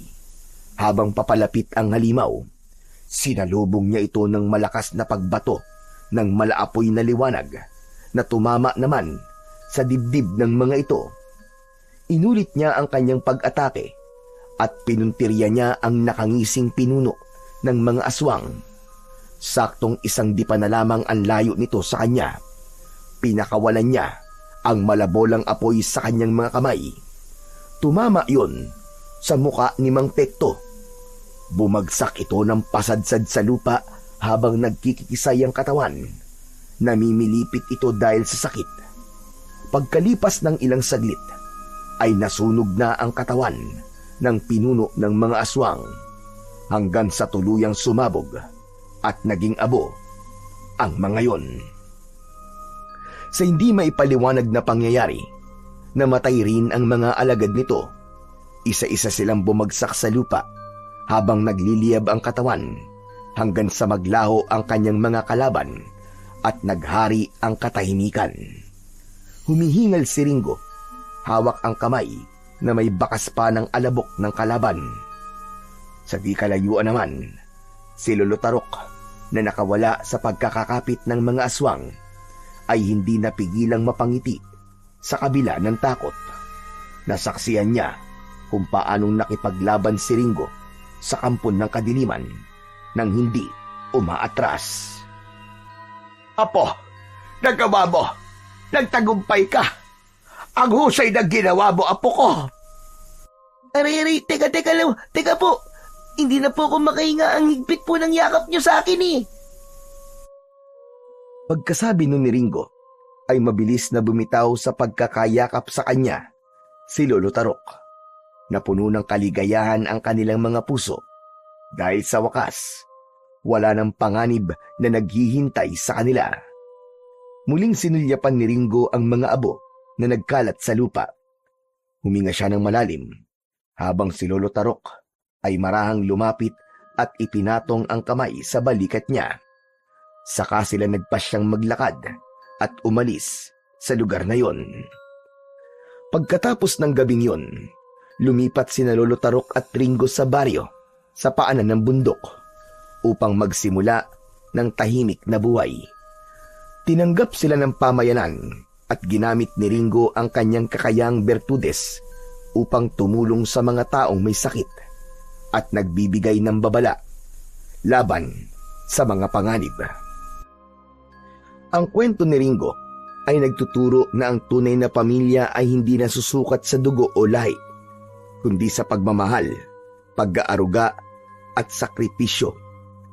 Ipinakita ni Lolo Tarok na kahit hindi niya kadugo si Ringo, minahal niya ito ng tapat at buong puso.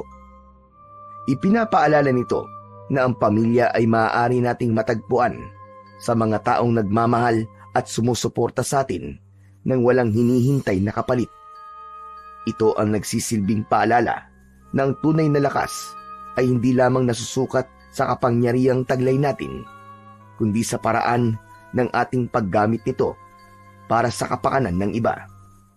Bilang isang batang bertudes, maaari niya sanang gamitin yon sa kanyang sariling kapakinabangan o paghihiganti.